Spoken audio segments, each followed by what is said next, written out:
AI can be used as a really valuable tool in creating lots of novel and impressive videos. I would argue that AI videos, not all AI videos, I should say, are created the same. They're not all equal. So I'll give you one example. How Iranian creators incorporated Lego into their videos to give some amazing messages, I would argue, and use that creativity to convey what was happening during the conflict, and to really counteract a lot of propaganda, a lot of misinformation that was out there, and I'm not saying necessarily there wasn't propaganda involved in that, but they really used Lego to great effect. Yeah, it was really effective in conveying their message, and I think the quality of that, in terms of how they were able to use AI quickly and effectively, outstanding. But in the same on the same thread, though, there are AI videos that have been created that I would say are not of high quality, and those high quality videos are few and far between. So there are other examples where things are just made up.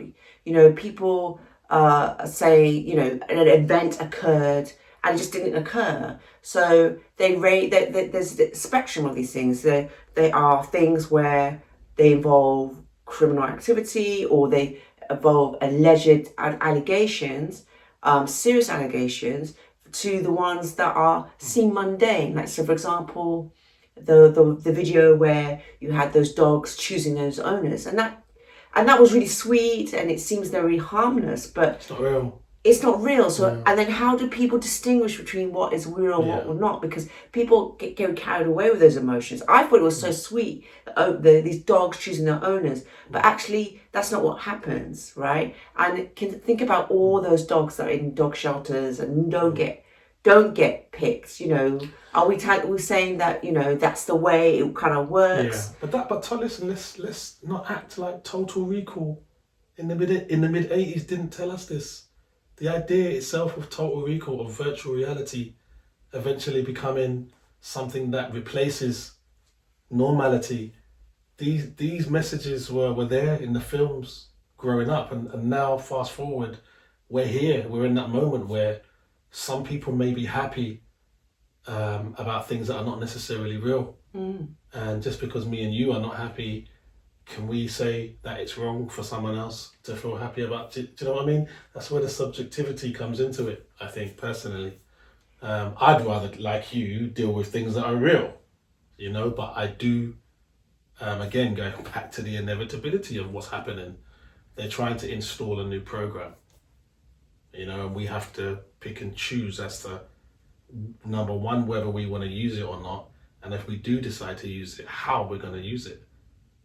So it's interesting you said something that actually I do agree with, because you talked about subjectivity, and you said about things that might make other people happy might not necessarily make us happy. And I guess the thing with social media and the internet, it's this space that is has a level of democracy, isn't it, in that there's something for everybody there, potentially, according to what you're fed on your algorithm. But then again, I would argue that where AI can be a little bit dangerous, it's the deception, isn't it? Because it's creating realities that don't actually exist in real life.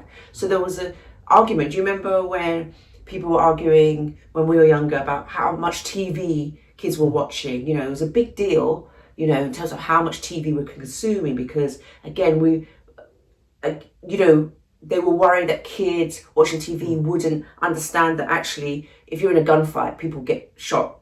Whereas if you watch things like Westerns and the A-Team and all those sort of programs, people miraculously survived explosions and whatnot, but that wasn't reality. But the difference is now with social media and the internet, people are not switching off. Kids are not switching off. And AI is creating this weird world where anything can happen. Anything that anybody decides. Always been the case, though. Aren't some of our greatest ever films ever made based on fiction? Star Wars, E.T.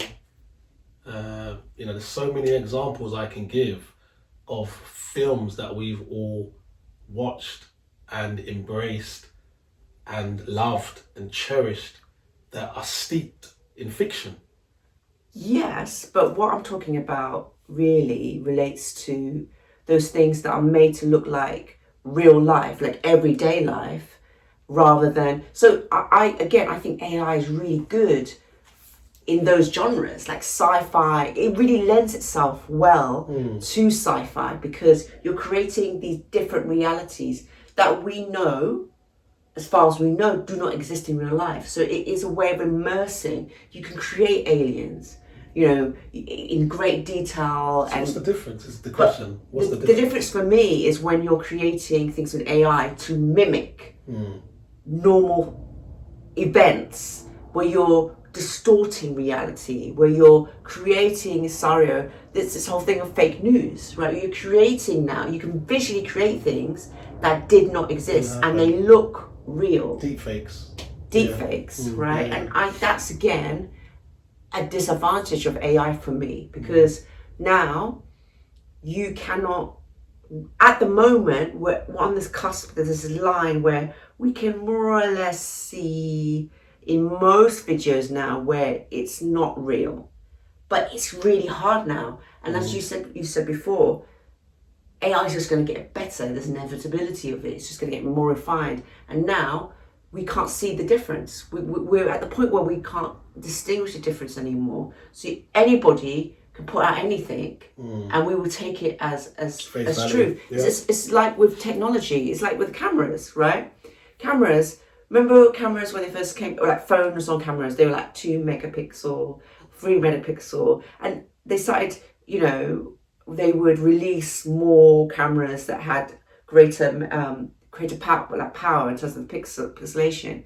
And now, I don't know what we're up to in pixelation. We must be like 20 or whatever it is on a camera. But the human eye can't see the difference, really. Once it's clear, it's clear. And I'm just saying that AI's got to that point where we can't distinguish between what is real and what's real. Singularity.